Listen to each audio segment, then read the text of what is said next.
Okay, so it's day 13 and I've been called to do it the opposite way around today, which I've done a couple of times now. Setting off this morning, it was really misty, the cloud was very low, and I've got here and it's still low but it's lifted a bit, so hopefully by the time I get to the traverse at the top it will have cleared, but we'll see. I'm definitely feeling a little bit more energised than yesterday. If you watched yesterday's, I felt so low energy. I got home, had a 2-hour nap, and then I slept for 11 hours straight. So you can just see we were moving over the equinox window, lots of solar activity, upgrades for the body and the planet, and I was really feeling that and integrating that the last day. So anyway, let's see what today brings.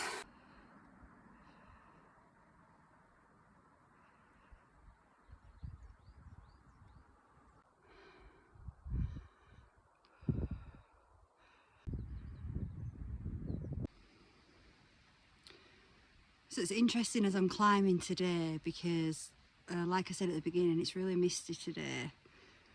The cloud's quite low at the moment. We'll see what it's like the further I get up. And it can definitely clear. Things clear fast here, so you never know. But there's been kind of a few messages come in. And I'm like, which is the message? I'm trying to get clarity in my own mind of what to share today. And my mind almost feels like this fog, like not in a torturous way, like I feel lost or confused or anything like that, just more in a still way. And I really feel that energy on the mountain today. It feels so quiet and still, like a quietness and a stillness that I haven't felt on the mountain quite like I'm feeling today. So anyway, I thought I'd share that with you, and I'm just going to continue to climb in this stillness, and let's just see what wants to be shared.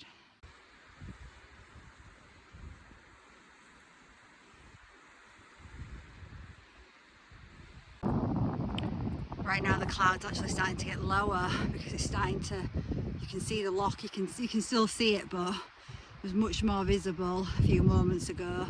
So I can actually see right now the cloud is getting lower.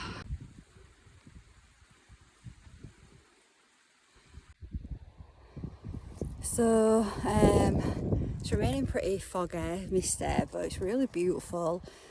And like I said before, there's this real energy of stillness, and I'm reflecting on just a few days ago how I traversed the top and it was so snowy and it was really difficult to see the path, and the next day I had a little bit of fear like, oh, what if I can't see the path?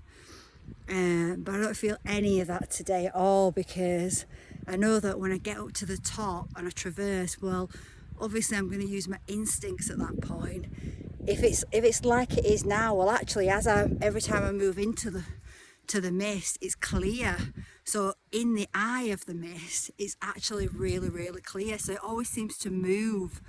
So every time you take a step forward, the mist moves a little bit, which is really a message about our journeys as well, because often when we're taking these leaps of faith and we're on our journeys, we can't see where the path is leading us. We can have no idea at times. All it can seem completely foggy, but every time we take a step towards it, a little bit more of the path becomes visible, and that's what it's like here. And I know, like I say, when I get to the top, if it's like this, well, I know I can cross because in the mist it's actually clear and the path is open up to me as I keep moving forward. But if there was a snowstorm and high winds, then I wouldn't cross, right? I wouldn't be reckless. I wouldn't do that. I wouldn't let pride take me on a reckless journey, right? Because that would be really ungrounded and it wouldn't be a grounded thing to do. So I wouldn't see that as a failure if I had to come back down this path that I'm coming up right now.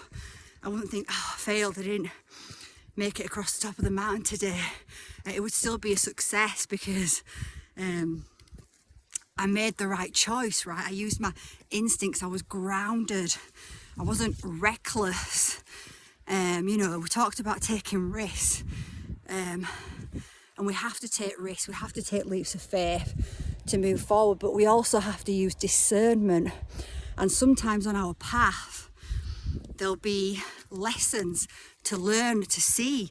The universe is seeing. Have we learned discernment? Are we really grounded? Are we really tapped into our instincts? Or are we going to let certain energies like pride take us off from our instincts and our groundedness? Now, I was going to talk about pride today because pride isn't, you know, it's classed as one of the 7 deadly sins, right?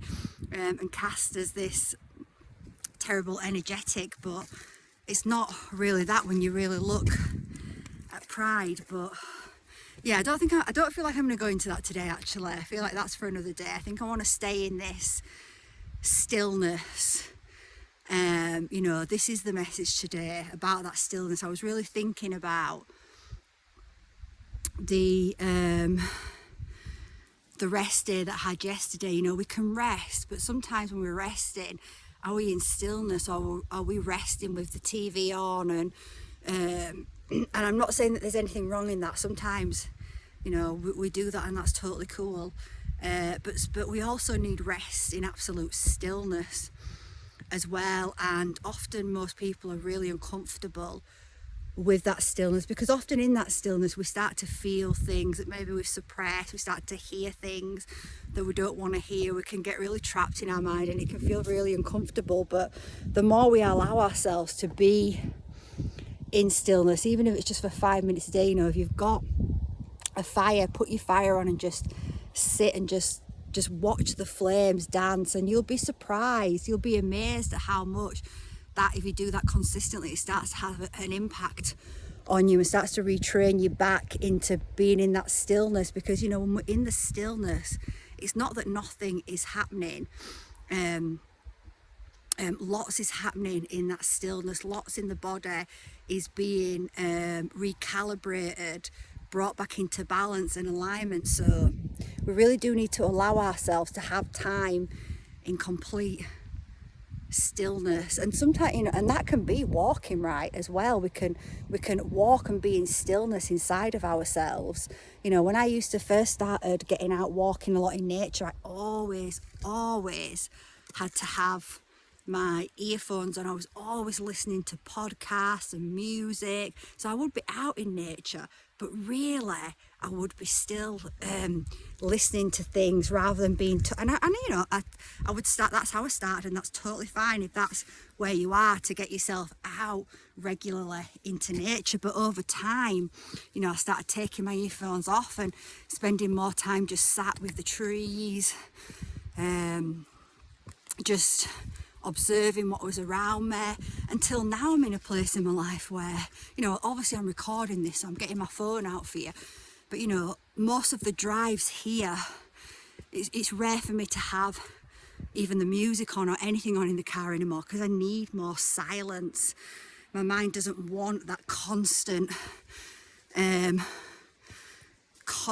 input from all these different sources coming at it, because I can't connect into myself when I'm being bombarded that way. My mind wants more stillness, and in that stillness there is lots of thoughts that are coming up, and I'm observing and I'm connecting in to what is messages, what is not. And when I'm out in nature, I never ever listen to podcasts or anything anymore. I just feel repelled from it, right? And again, it's not a criticism if you do that. Like I said, I did that for a long time myself. I just cannot do that anymore. My whole energy system likes to be in stillness when I'm walking. So, okay, so I think there's a few messages there about stillness. And let's just see how, you know, I'll continue up. I've still got a fair bit of a way to go. So let's see what it's like when I get to the top. You know, I'm going across the mountain, and it's really clear, you know, it's amazing. So let's continue.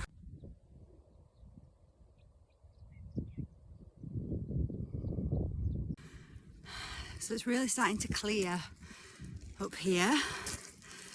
And you know, I'm not going to bring forward.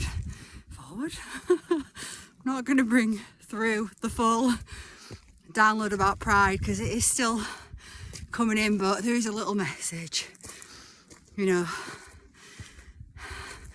Perhaps at this point on your journey, you're being asked to course correct or go a different route. You know, I'm going the opposite way today. I was called again to go the opposite way. Maybe you're being called to reroute slightly, change courses slightly, but you've not healed that distorted energy of pride where you don't want to, you know, you're trying to keep face, like you don't want to say this isn't working out, or, you know, I really hit that when I first left my contracting job. Well, actually I wasn't contracting then, I left my full-time job. I went back and contracted with them. So when I first quit my full-time job to start my hypnotherapy business, you know, it got really difficult at first. And after about 1.5 years, I just wasn't making enough money to sustain me. And I really had to alchemize that feeling of pride, those feelings of feeling like, oh, I've failed. People are going to think I've failed if I go back. And I started to reframe that, right, because that wasn't the truth. You know, the truth was that I'd followed my heart and I'd made a brave decision and I jumped. And in that 1.5 years, I grew massively in my business.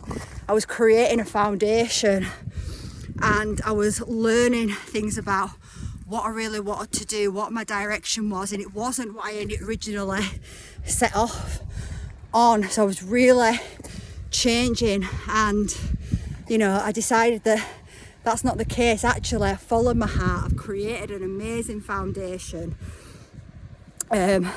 So now it's time to just get a bit of financial support so that I can take that pressure off me and I can really focus on continuing to build that foundation. So, you know, I phoned up my ex-boss, you know, said I needed some financial support, you know, and I got a contracting job back there. I got loads more money. I worked a few days. I didn't have the same level of responsibility. You know, it was a win-win, and not one person was like, oh, you failed. Like, every single person was like, it's amazing what you're doing, good for you, it's great to have you back though. You know, it was just support, because lots of people also have these dreams that perhaps they're scared to take. So I alchemized that pride and I changed it with a new perspective, and I went back for a little while. Can't even remember how long, it might have been 2 years, something like that. Until again I was told, right, time to go again, right? So I reframed that. So perhaps as you're connecting into that stillness, like I said, it's not when we're in the stillness that nothing is happening. It's no thing, not nothing, right? Everything is happening in that stillness.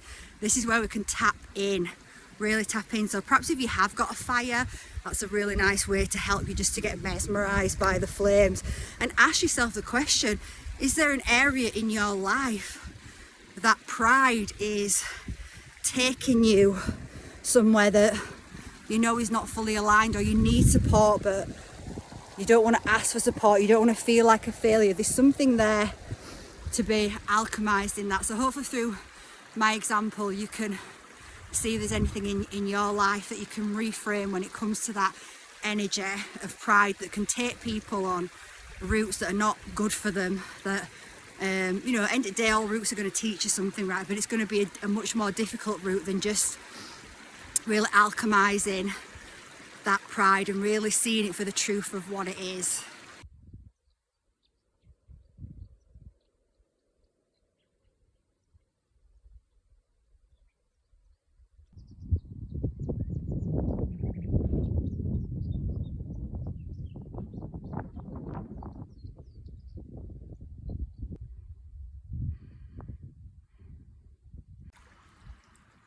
Okay, so that's the end of day 13, and I don't feel like I have anything else to add. It was just such a beautiful, very still day today, and even right here, right by the lock,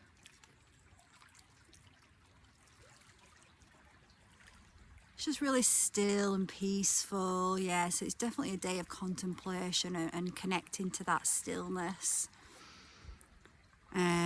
And obviously that little side message came forward about pride as well, but there is a bigger message about pride, but it's not ready to come in yet. So today's definitely the stillness, and yeah, that's it. I'm going to leave it there. So let's see what day 14 has to bring.